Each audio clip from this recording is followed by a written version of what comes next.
Hello, this is Margaret Drew. I'm chairing the HIV Impact Project, and we are happy to bring you the section on civil rights and social justice webinar on moving the military's HIV policies out of the 1990s.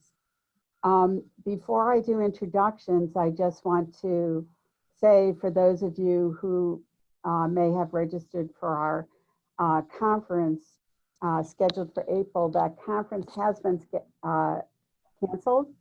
It was to be held in New Orleans, but we will be rescheduling it, and we look forward to seeing you in either late summer or early fall.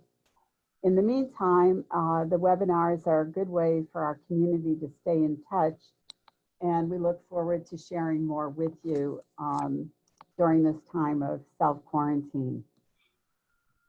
The format of the conference will be for speakers, and then we will have time for questions. And we do look forward to any suggestions you might have on topics you would like to hear in the future. So let me introduce our panelists. First, we have Peter Pekowski. He is the Legal and Policy Director for the Modern Military Association of America. The association assists the military community, including active duty service members, veterans, Department of Defense civilians, and their spouses and families who identify as LGBTQ or living with HIV, primarily with legal needs pertaining to equal access, equal treatment, and equal service. As part of its work, Peter directly represents some of the organization's neediest clients, appearing as counsel in administrative separation boards and court martials proceedings to defend LGBT service members and those living with HIV. He represents the organization itself as counsel in impact litigation and as amicus curiae. In his role as legal director, Peter has sued the Trump administration 4 times on behalf of service members who are facing discriminatory policies, including involuntary separation because of their gender identity or HIV status. Scott Scheutz, who lives openly with HIV, is counsel and HIV project director at Lambda Legal. Scott litigates impact cases involving discriminatory actions based on a person's HIV status and does amicus work on issues of import to people living with HIV, notably co-authoring 2 friend of the court briefs submitted to the US Supreme Court regarding the Affordable Care Act. His policy portfolio includes work on HIV, criminalization, and the blood donation ban, and he served as co-chair of the Disparities Committee on the Presidential Advisory Council on HIV/AIDS, PACA, from 2014 to 2017. The group resignation from PACA that Scott led in June 2017 received media attention across the globe and forced the Trump administration to start paying more attention to the HIV/AIDS epidemic. So now I will turn the program over to Peter. Thank you, Margaret. It's great to be here, and welcome to all of our attendees. I want to start with an overview kind of the history and the regulatory scheme that exists in the military. As we know, the HIV epidemic began in the early 80s, and at that time and for some time after that, there really was no specific regulations or policies that applied for HIV or to people with HIV in the military. It wasn't until the 90s that those regulations came into effect, and as we'll talk about today, they really haven't changed much since then. There are policies that come from the Department of Defense itself that apply to all branches, and then each of the services themselves have more specific policies within those parameters. And some of those branch-specific policies are more stringent than both the DoD policy and as compared to other branches. Broadly speaking, the policies govern the testing of all service members, their treatment, the enlistment, commissioning, and deployment while they're in the military, their retention, whether they stay in the military, and some of those policies deal with the policing of their sexual activity, and I'll get into that too. So Scott and I are involved in 3 lawsuits challenging these policies, and the policies that we're challenging have to do with enlistment, commissioning, deployment, and retention. So currently, if you're living with HIV, you cannot join the military. That's a full stop. You cannot enlist, and you cannot commission as an officer. Now, these policies contain waiver provisions, but there has never been a waiver granted for a person living with HIV. Now, the commissioning aspect applies even if you're in the military. If you are an enlisted person, you take an officer class, or if you want to become an officer, that ban against commissioning still applies to you even when you're in the military. Also, if you're in the military and you become HIV, if you are diagnosed with HIV, you have a whole slew of restrictions placed on your ability to serve. The first is that you cannot deploy on a contingency deployment, and those are mostly temporary 6 to 9 months assignments that are outside the United States. You also cannot be assigned or stationed outside the continental United States. And these are generally there are waiver provisions that are in these policies, but again, these waivers are never granted or rarely granted. And if you are in certain positions in the military, such as a pilot or a medical professional, sometimes those jobs are taken away from you. And finally, you cannot, did you want to jump in, Scott? No, well, yeah, actually, so I just wanted to clarify that it really is contingency deployments that people aren't allowed to go on, and that where waivers are rarely granted. There are deployments outside the continental United States where waivers are granted, but those are places where there are fixed medical treatment facilities, and that it really is the contingency deployments, the ones we think of in the Middle East, et cetera, where a person living with HIV is not allowed to be deployed and is not going to get a waiver. Great. Yeah, good point. Thank you for clarifying that. And finally, well, not finally, if you are in the military, you're diagnosed with HIV, the policies state that you are not supposed to be discharged. Again, you have a whole slew of restrictions placed on what you can do and where you can go, but the policies state you're not supposed to be discharged. Now, we'll talk about one of the cases that not being kept up. I just wanted to, before we move on to the next slide, there are restrictions placed on your sex life. Each of the service branches has a regulation that says, broadly speaking, if you have sex with HIV, before having sex, you have to disclose your status to your potential sex partner. And if you have sex, you have to wear a condom. Those are orders given to every person with HIV upon diagnosis. It's essentially the second thing you learn. The first is you have HIV. The second is here are orders that you have to follow. And they have the effect of an order. And if they're not followed, you're subject to criminal penalties, similar to many states in the United States that will criminalize HIV. We see that in the military. But that's for another day. We're going to talk about the commissioning and the retention and the deployment issues today. Yes, and those are, just to follow up on what Peter said, those are challenges that we want to make in the future, and that Peter works on a lot. defending people who've been accused under these safe sex orders, as they're called. But just to make clear, the current litigation is not addressing those things. So we decided a couple of years ago now that it was the right time to challenge these policies. So that very first case that I worked on at Lambda Legal actually involved a State Department, someone who wanted to be a foreign service officer. And it was before I came on board. The Lambda Legal had sued because the State Department was refusing to accept this applicant because he was living with HIV. And we ended up resolving that case shortly after I started at Lambda Legal, but it involves a lot of the same issues of worldwide deployment.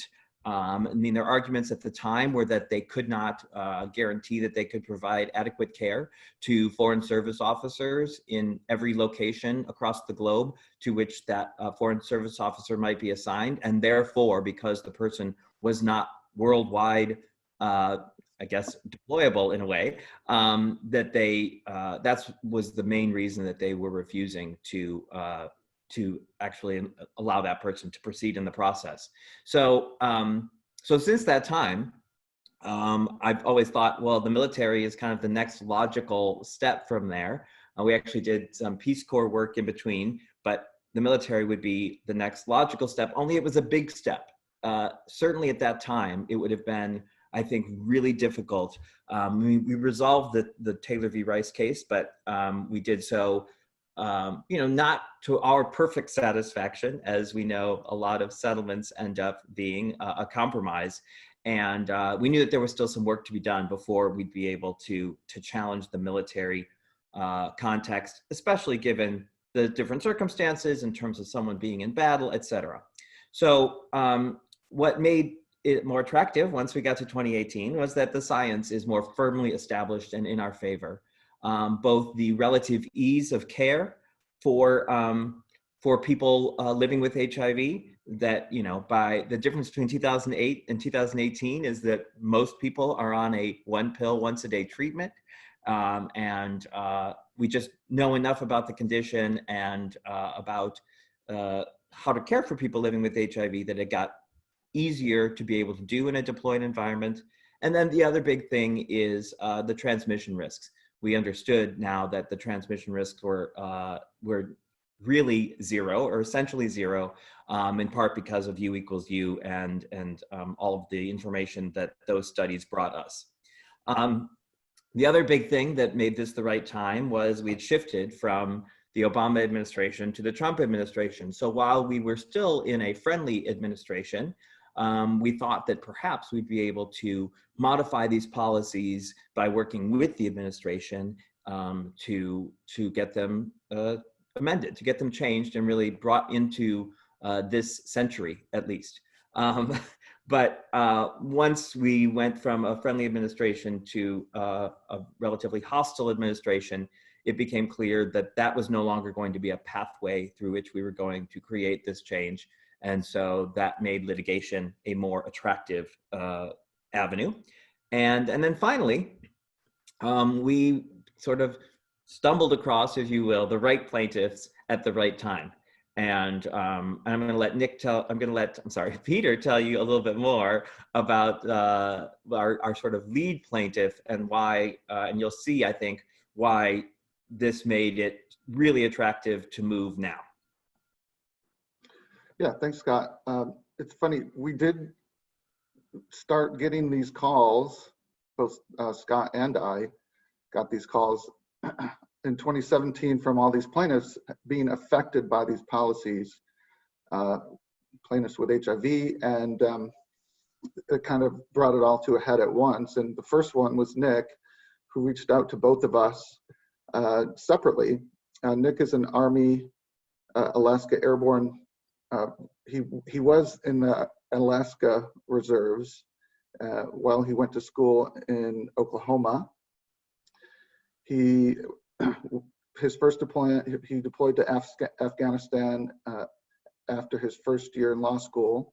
When he returned, he had to start law school over again. And for those of us who are lawyers, remember how terrible first year was. So that's quite a feat for him to have to do.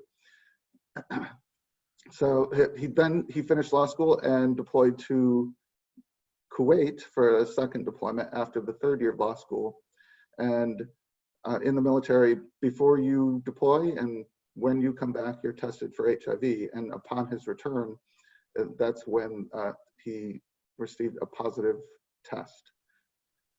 Nevertheless, he passed the bar and he was offered a position in the JAG Corps of the DC National Guard. So the military, the Army, paid for his law school and was going to reward him with a job as a lawyer in the DC National Guard. However, although Nick is an enlisted soldier, he's a sergeant, the policy is preventing him from taking the commission oath and becoming most likely a captain or a major in the DC National Guard. So despite paying for his law school, they're not letting him practice law. And Nick just has such a compelling story. I mean, while he was deployed, he actually earned an Army Commendation Medal. As Peter was saying, both his undergraduate education and his law school education were paid for by the military. So they made a significant investment in him.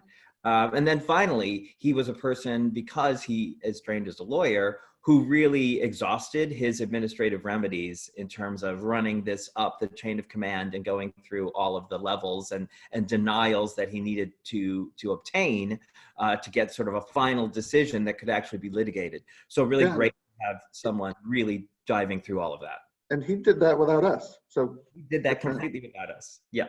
So another reason that made him attractive. So once we decided that we were going to bring these lawsuits, and actually Peter didn't mention, but at the same time, there was a cadet who was at the Air Force Academy who had contacted us, and that person also had a compelling story. This was an individual who had gone through the entire academy, and then in his, well, he learned he was HIV positive. I think it was in his second year, but they retained him, and they, made him believe that this was not going to be a problem. He ended up completing his third and then his fourth year.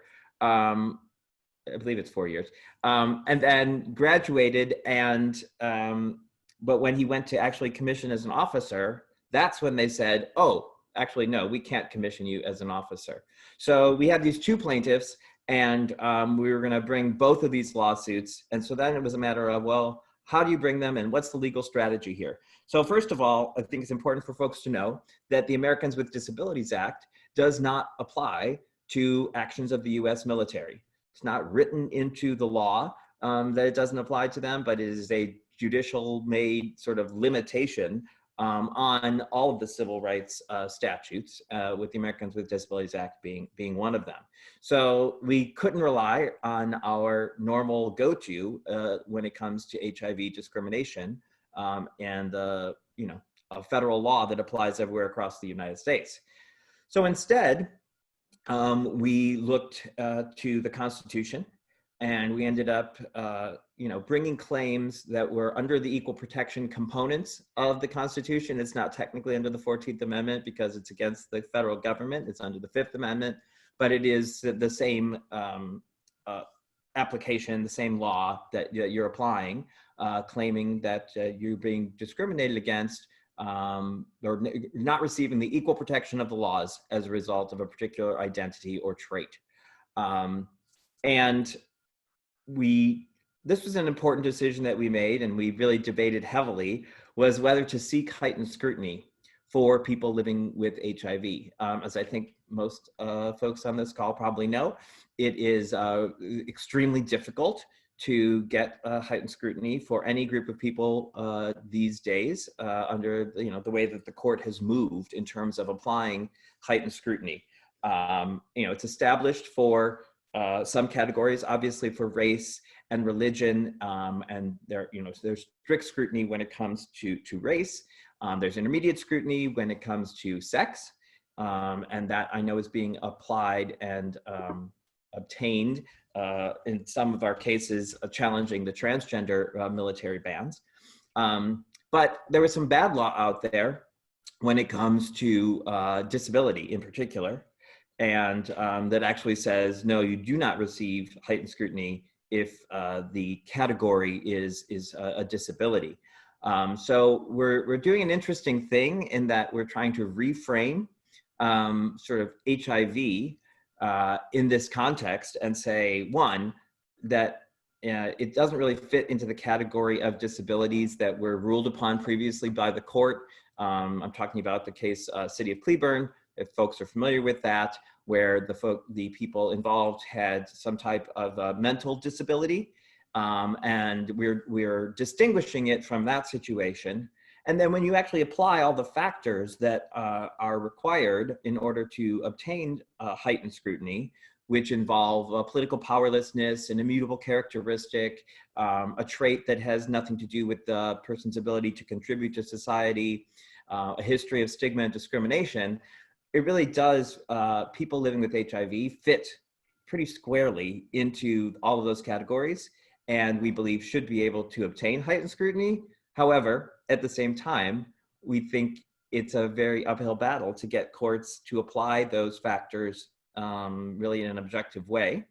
But we made a decision to seek heightened scrutiny nonetheless, because we feel that even if the court ends up using rational basis, it would be more likely to use a rational basis test that had some teeth. So I'm sure people, hear it referred to as applying rational basis with teeth. That really, Cleburne was the first decision, I think, where they really did that. They applied rational basis, but they found in favor of the plaintiffs and invalidated the law or the regulation at issue there. So that was a big part of our strategy and our thinking, was that even if we don't get heightened scrutiny, we'll be putting enough information before the court that it will be more likely to rule in our favor. And then finally, we had to make a decision about using Administrative Procedure Act claims. So folks familiar with the Administrative Procedure Act is a law by which you can challenge regulations that are put in place by an agency, a department of the government, on the basis of them either not being arbitrary and capricious, which really comes down to kind of the same standard that's used under equal protection, which is whether they're rational, and or provisions that conflict with law. So if an agency puts in a regulation that conflicts with something that's in the law, or is internally incoherent or conflicts internally, that would be another basis for challenging it under the Administrative Procedure Act. We decided not to bring Administrative Procedure Act claims on behalf of Nick Harrison, but we did include them in the claims that we brought on behalf of this cadet, the military, who we call Doe. He's proceeding anonymously. And part of the reason there was we really wanted, and this is another sort of impact litigation choice that we made, we really wanted to force the court to resolve this in a broad way, to take on the whole policy. And we were afraid that with Administrative Procedure Act claims, the court was more likely to find a way to invalidate the individual decision, but not necessarily to invalidate the policy more broadly. So with Nick's sort of buy-in to this, recognizing that he may be giving up a potential avenue to relief just for him, we did not bring APA claims in Nick's case, and instead brought the constitutional claims to really force a broad decision. As it turns out, we might not have needed to do that, but we'll talk more about that as we go along here. Yes, so we filed suit in May of 2018. And at the same time, earlier in 2018, there had been a policy issued, which we lovingly refer to as deploy or get out.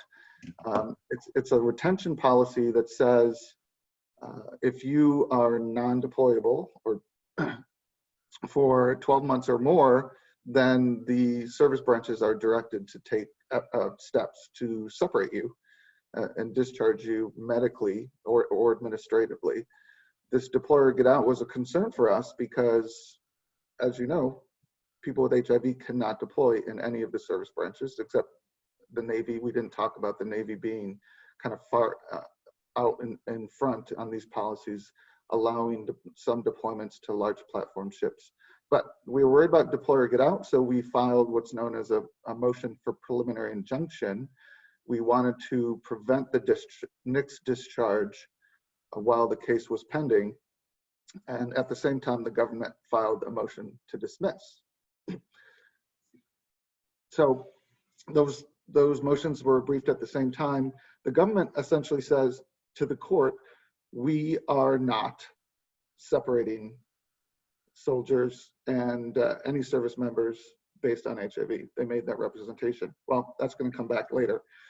In its defense of the motion, the government attached a 2018 report to Congress, which kind of sets forth the bases for these policies, described them to Congress, and said that they are in accordance with current state of medical science.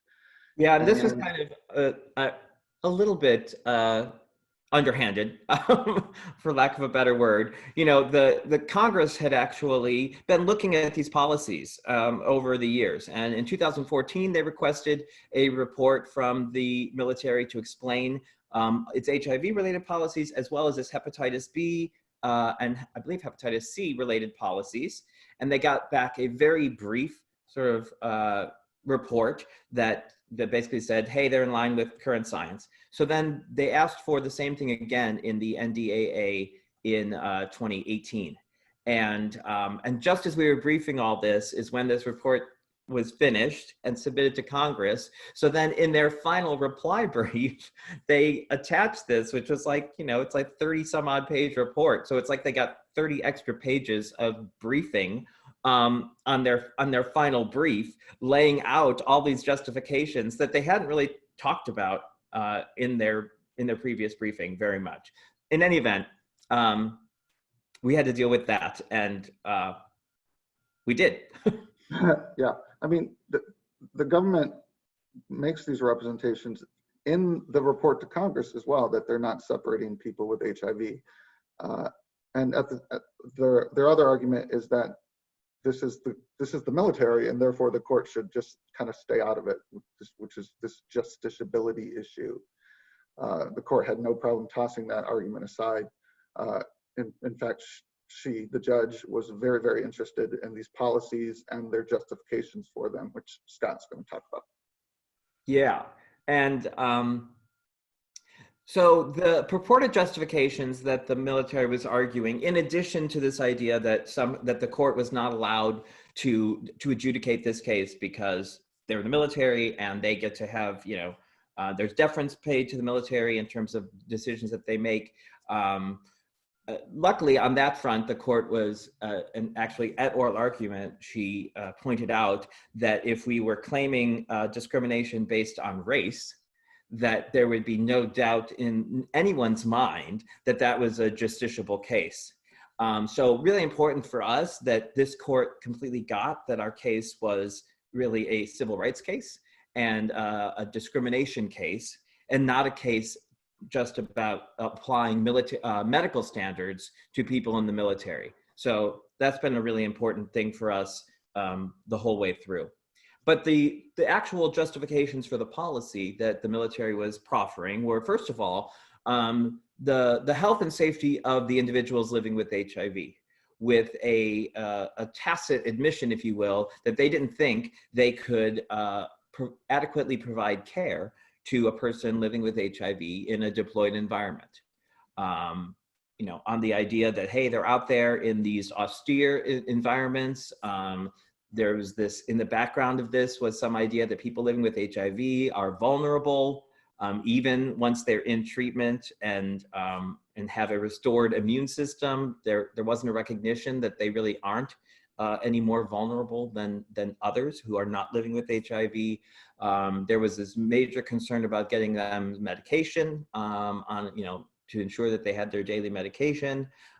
Concerns about whether or not a person would be adherent to their medication while they're in a deployed environment. And then finally, they said, well, we also can't get these people to an appointment to monitor their health as is the custom and the standard for people living with HIV, to see an HIV specialist or infectious disease specialist every 6 months to monitor their care. So they said all those things were going to be impossible in a deployed environment. Then I think this was actually motivating a lot of their decision making around this, which is the potential for transmission during combat. And this is the thing I think that pops into most people's minds. It was one of the things that, like I said earlier, while we were sort of working our way through the 90s, through the early 2000s or late 2000s and early teens, that people would be, there's blood involved. And so anytime you talk about HIV and there's a situation with blood involved, people sort of presume that HIV is easily transmitted in those situations, and that any contact with another person's blood who's living with HIV would automatically result in transmission. I have to say people overestimate to a great degree the extent to which HIV is transmissible in many contexts, including this one. So there was concern around catastrophic injuries. So someone actually gets blown up and then their bodily fluids are then being projected out, potentially on bone shards. I know some of this is a little bit graphic and a little bit gross maybe, but these kinds of things happen obviously in the military, so you have to take those into account. As well as I think their major concern was people providing buddy aid. So somebody is shot, then the next person next to him is also bleeding, and what happens as you're providing aid to that person or dragging them out of a situation in which both of people are bleeding. And I wanted to say about these justifications that they really all hinge on the purported inability to deploy. And I think it's important for folks to know, Peter went through the different policies about accessions or enlistment and commissioning and retention. It really all comes back to whether or not the person can deploy. Because if a person can deploy, well, then they would have no problem retaining them. They would have no problem allowing them to become an officer or to enlist, because that soldier would become just as usable and as important to achieving the mission as any other soldier. So really, when it comes to fighting these policies, what we know we're fighting in the end is really the deployment policy. So the other justification that they gave was the risk to the blood supply, because sometimes the military employs what's colloquially called the walking blood bank, where they actually take donations from one soldier and pretty much immediately transfuse them into another soldier. They were concerned that a person living with HIV would present a risk if they were employing the walking blood bank and that person was a part of the unit in which they were doing that. Now, we'll knock all these down in a minute. I just kind of wanted to lay out sort of what all the justifications that they were offering were. And so then finally, they were arguing the status of forces agreements. So the military has agreements that go in place with nations that are hosting us to sort of, actually, status of forces agreements are generally used to reduce the problems that you might have in terms of bringing people into or out of a country, in immigration type things, so that the military doesn't have to deal with those types of restrictions, et cetera, when they are deploying troops into a particular country. Status of forces agreements make all those things easier, but somehow they're raising them here as a hindrance. And the other thing that they're now sort of going to more is the host nation requirements. So some nations do have, for regular immigration purposes or for people that are going to have more permanent immigration status, that they don't allow people living with HIV into the country. As I think people know, the United States had these kinds of prohibitions until 2008 or so, 2009. So it's not completely out of the question that some countries do have host nation requirements that would restrict people living with HIV if they were coming in as just regular civilians, questionable whether these are ever actually applied to people in the military coming into their country. So I believe this is my slide as well. So as Peter was saying, we had filed for a motion for a preliminary injunction, and they had filed a motion to dismiss. The court ruled in our favor on the motion to dismiss, and actually, we'll talk in a second, said some good things along the way, but she ruled against us on our motion for a preliminary injunction. So we did not have success at first in these cases on our motion for a preliminary injunction. But when the court ruled in our favor, she did make a bunch of helpful statements from the bench about the justiciability of the case, as we discussed earlier, and seemingly about our likelihood of success. She had some really tough questions for the government as to why this policy made sense. Why, she asked them questions about how much money they had spent on Nick's education, and how it made sense to deny him the opportunity to work as a JAG officer. And she kind of made a suggestion to the government that perhaps they should think about resolving the case with respect to Nick, and we were happy, indicated that the case could move forward with MMAA as a plaintiff. Of course, did not take anybody up. The government did not take us up on that, did not take the judge up on that. And she did rule against us on the PI, and it seemed mostly because she was not seeing the imminent harm. I think the reason she did not see imminent harm was that the government had made representations to the court that it was not looking to discharge anyone living with HIV, and that it wouldn't discharge people living with HIV under the deploy or get out policy. So even though that seemed like the main reason the court was acting, at the same time, she said it was not clear we would have a likelihood of success on the merits of our claim. It's kind of a comment just dropped in there toward the end. But as you'll see, it concerned us when we went to once again seek a preliminary injunction in the next case, which Nick or Peter will now tell you how that came about. Yes, thank you. And I have an eye on the clock here, so I'm going to try to move quickly through. At the same time this was developing with Nick, I started to get phone calls from Air Force service members who were moving their way through the disability evaluation system in the Air Force, which everyone does, frankly.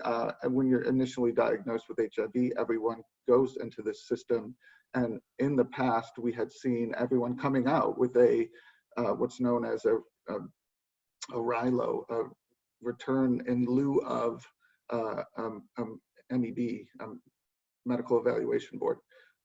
But in 2017, things started to change, and some of these airmen were being not returned, and they were being found medically unfit for duty, and they were getting decisions from all the way up the chain. The Secretary of the Air Force was finding them not fit, and they were being involuntarily separated. So here we have our imminent harm, right? The government is telling the judge, we are not separating people based on HIV, and then suddenly here we are getting calls from Air Force who are being medically discharged. So we filed a new case. And strategically, we did this on purpose so that we could get the same judge. We knew that she'd be very interested to hear that what she was told before was not necessarily still true. And we took it to her and filed another motion for preliminary injunction. I think that's on the next slide. Yeah, and it was important, I think, that we chose not to just try to renew our motion for a preliminary injunction, in part because of what the judge had said at the hearing about our likelihood of success. And we felt like, well, that's kind of law of the case at this point. We filed this new case so that we would have sort of a new crack with a cleaner slate, but still get it before the same judge who already had said a bunch of good things and understood our case. So that strategy worked out for us. Yes. both Roe and Voe decided to proceed anonymously. As many of you know, HIV is still highly stigmatized in our country, and that was their decision, and we supported that. As Scott explained, in next case we did not bring APA claims. In this case we did. It was important that we had those so that these airmen did not lose their jobs. I mean, that was our highest priority in this case. So APA claims were important to that strategy. Although we do also have, of course, the constitutional claims. Again, the Air Force, in order to justify, they're using the same justifications in this case, but deployability was a huge issue, and what they're basing all these decisions on is what they call the deployment tempo. Airmen in AFSCs or jobs, essentially, that deploy more often than airmen in other jobs were the ones getting the discharge decision, because the more you deploy, the less you are able to, I guess, to contribute and do your job. So it really came down to deployability in this case, and that allowed us to reiterate our arguments to the judge. Yeah, and I think it's important for folks to know that, as Peter said at the beginning, there was a policy that was very clear in the Air Force that people living with HIV were not going to be discharged solely based on their HIV status. So what the government was arguing here was, well, we're not discharging them based solely on their HIV status. We're discharging them based on their HIV status and the fact that they are in a high deployment tempo job and they can't deploy. So it kind of, well, I'll leave that to you, Peter. So I guess our next point, which is it's just kind of absurd to argue those two things at the same time. Yeah, absurd and circular. It is part and parcel of the policy that you can't deploy because you have HIV. So I think, although it was a clever legal argument, it's not one that really won the day. And we were capable, without much difficulty, of pointing out how absurd it was. Yeah, it was interesting though how willing they were to rely upon it. I think they thought they had a really great argument and that this was going to hold. So on February 15th, we had our hearing on now our second crack at this apple. And I do think it's important to recognize here that we, part of what we always have to do with HIV is educate.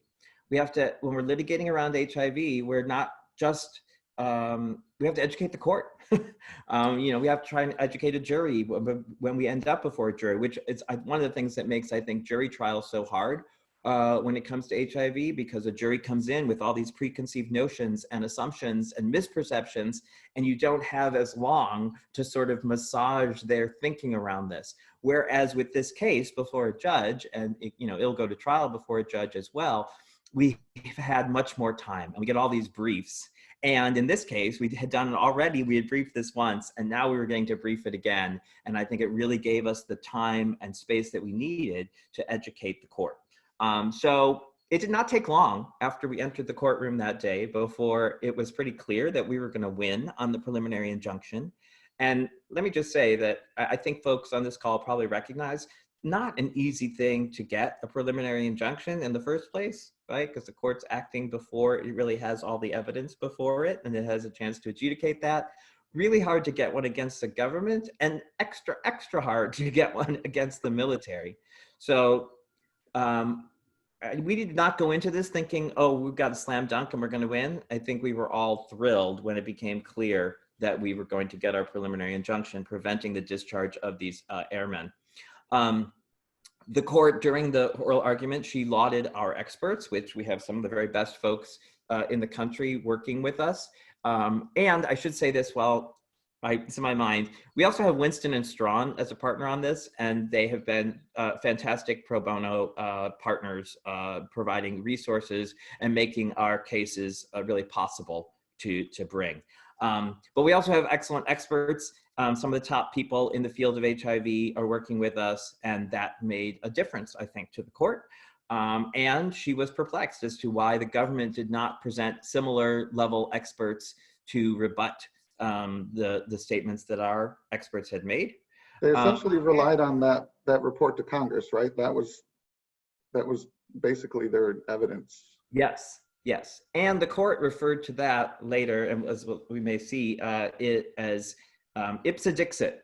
So for our Latin fans, she dismissed that as just the court, the military, basically saying, well, it is because it is. Sort of like our parents sometimes used to do, because I said so. But the court seemed particularly displeased with with an affidavit that had come in from someone, a CENTCOM official, who essentially says he would never grant a waiver to a service member with HIV. Somehow they thought this was going to help their case, but it ended up backfiring on them, because then she saw that this really was a blanket ban and that this waiver process was illusory. So that was helpful. And she ruled in our favor from the bench, but within minutes of returning to our office, we got a 56-page opinion. So clearly she had an opinion ready to go. I like to say that my oral argument that day had nothing to do with us winning, because clearly she had already made up her mind. But here's some of the helpful things that the opinion said. Peter, I think were you going to take this, or is this me? I think that's you still. Okay, so first of all, it made this really helpful statement around HIV transmission risks, and this is something I know as an advocate around HIV. It was so refreshing to see in a legal opinion that HIV is not as easily transmitted as many people believe. For example, the highest risk sexual activity engaging in active receptive anal sex with an untreated HIV positive person without using a condom or other means of prophylaxis carries risk of transmission of, and somehow I think I cut this off of this slide, but it states that it's 1.38%, and that the other sexual activities are even much lower than that. So really nice to have a court say, actually, HIV is not that transmissible. Oh, there it is. There's the rest of that. The dramatic entry. Exactly. I wanted that in that dramatic reveal. This one me? I think this is me, but Oh. We'll just toss it back and forth. So she went on to say, in terms of deference to the military, that she does recognize that, but even though that the courts will give deference and not interfere in internal affairs, this is one of the exceptional circumstances where that interference, if you want to call it that, was necessary. So it was a very strong opinion. She went on to rule that the one about the separations because of the non-deployability fails to pass even under that deferential scrutiny. And she relied highly on the advances in medicine that we had put before her. HIV is no longer a progressive terminal illness, and there's no reason why an asymptomatic person should be singled out for different treatment, even in the military. And that's why the deployment policy, we were likely to prevail on the deployment policy. So she addressed the first argument, right, about about providing healthcare to people living with HIV. Then she goes on to talk about the lack of transmission risks, and you can read this for yourself. But basically, it says, hey, if a person's, this is basically U equals U put into this context. Of course, we're extrapolating a little bit from U equals U because we know that that's in the sexual context, but we also know that the risk from, say, wound-to-wound contact providing buddy aid is already ridiculously low. Like there's never been a documented case of transmission of HIV in that way. So whatever that risk is, it's extremely low. And then when you add U equals U on top of that, the risk should be even lower than it is in the sexual context. The other concern that she addressed very clearly was the risk to the blood supply, saying that concern faded from view after a person's been diagnosed and told that they're living with HIV, because they're also told at that same time that they are not to donate blood. So she addressed all those concerns and finally says, we had made a strong preliminary showing that the policy being applied to asymptomatic people living with HIV cannot withstand even rational basis review. the very lowest form of scrutiny under the Equal Protection Clause, which is also the standard that's applied under the ADA. We're going to run through to the end here in the next 4 or 5 minutes. Peter?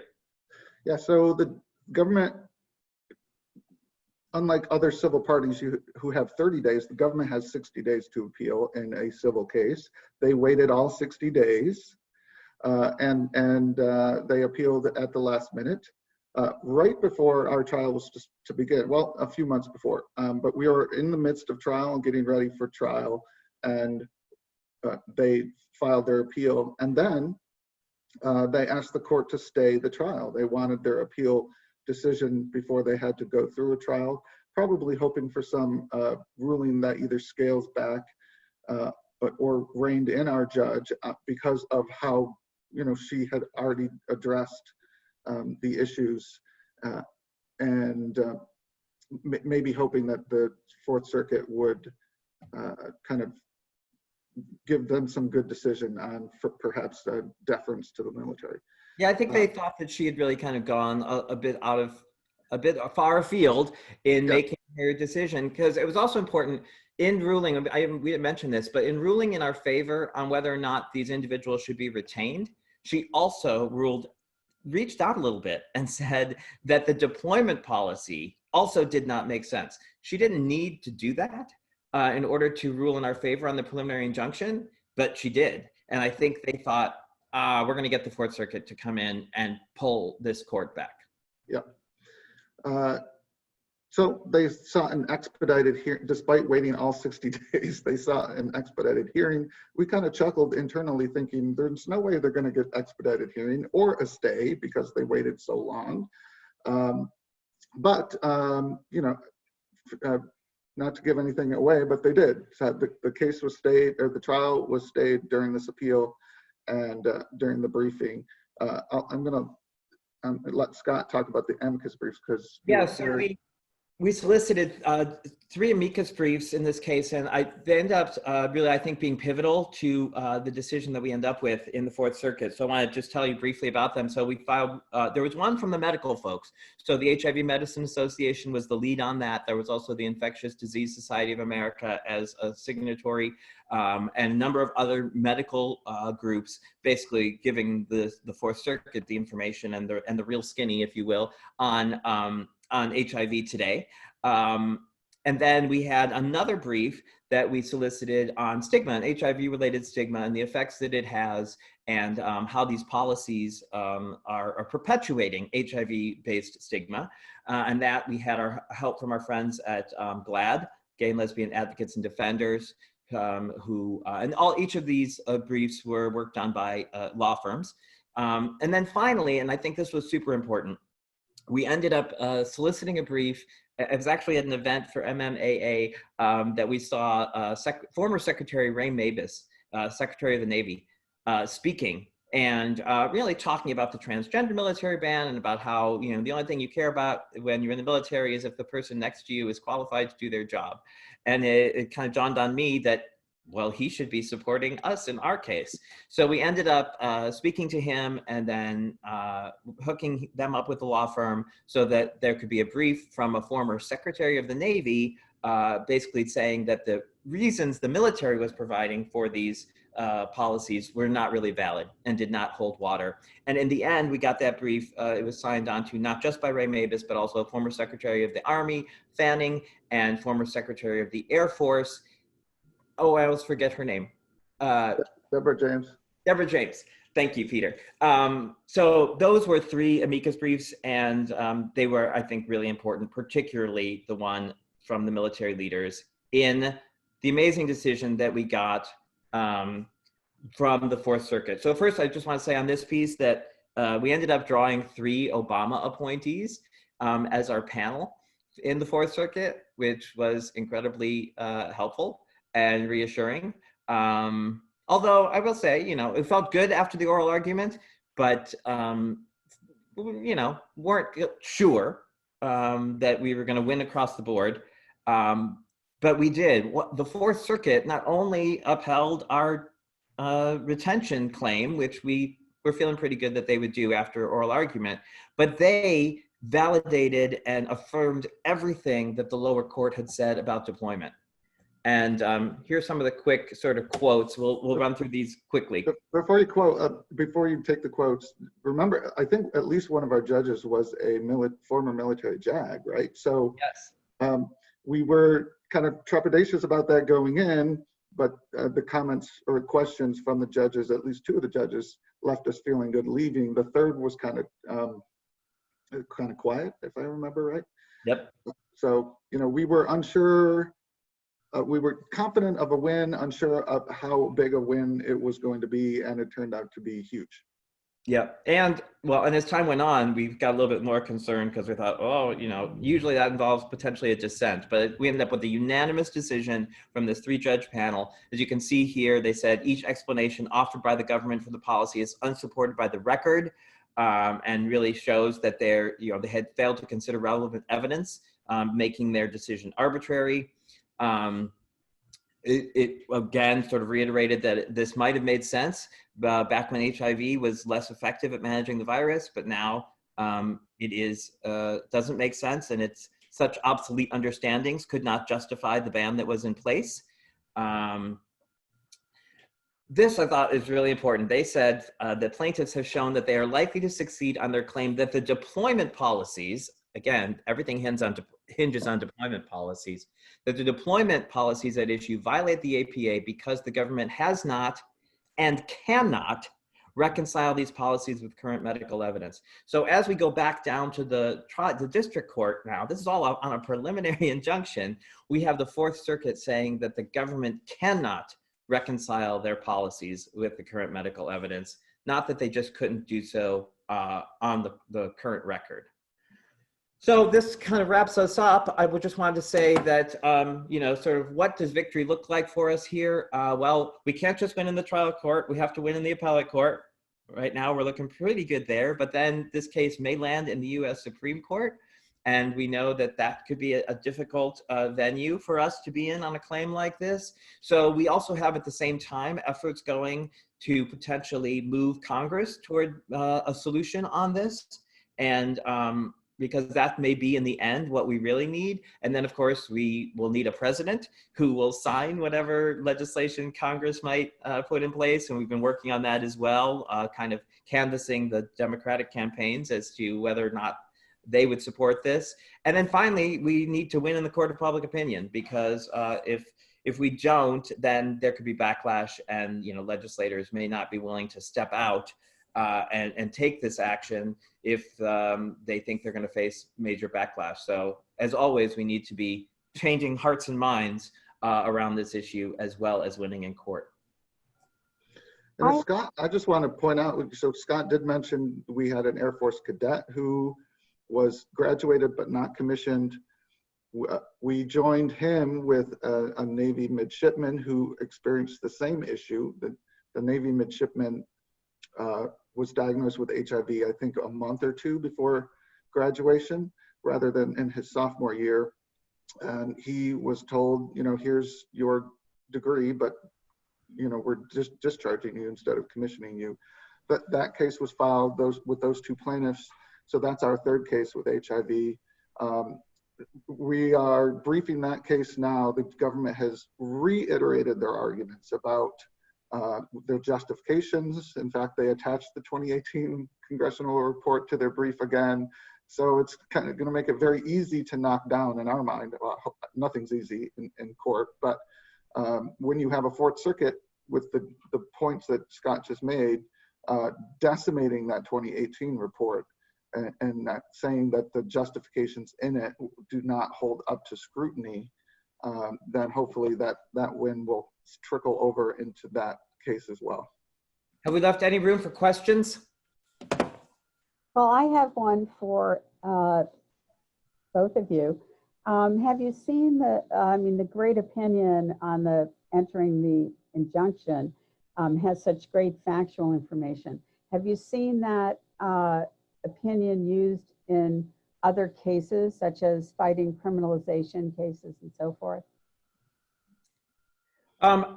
Well, I know that I have started to use it. And actually, yeah, there was something that I was reviewing recently that someone else had written where they had cited to the opinion out of the district court.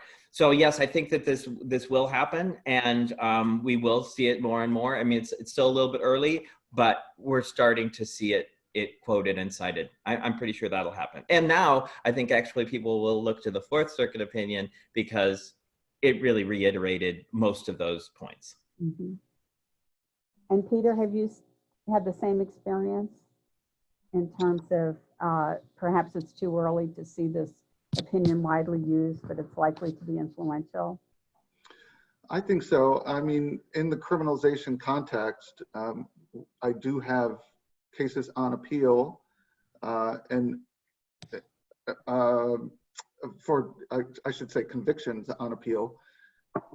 And hopefully, for example, the Navy, Marine Corps, Court of Criminal Appeals will recognize that as you know, a difference maker in a case like this. The criminal conviction was based on non-disclosure only. It was a low risk sexual activity.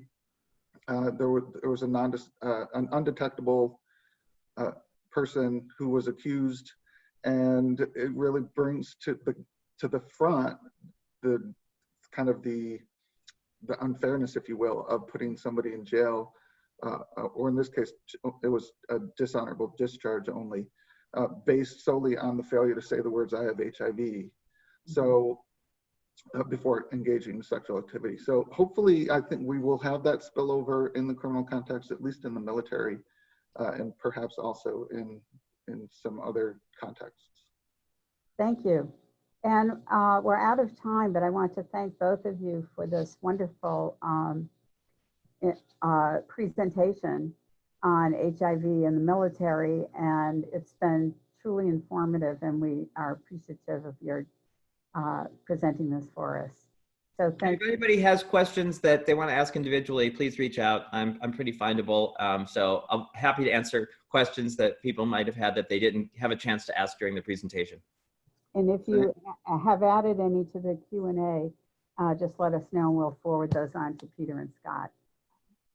So thank you. We look forward to your joining us in our next webinar. And again, if you have suggested topics, please let us know. And we hope everyone stays healthy. Thank you. Thank you. Thank you.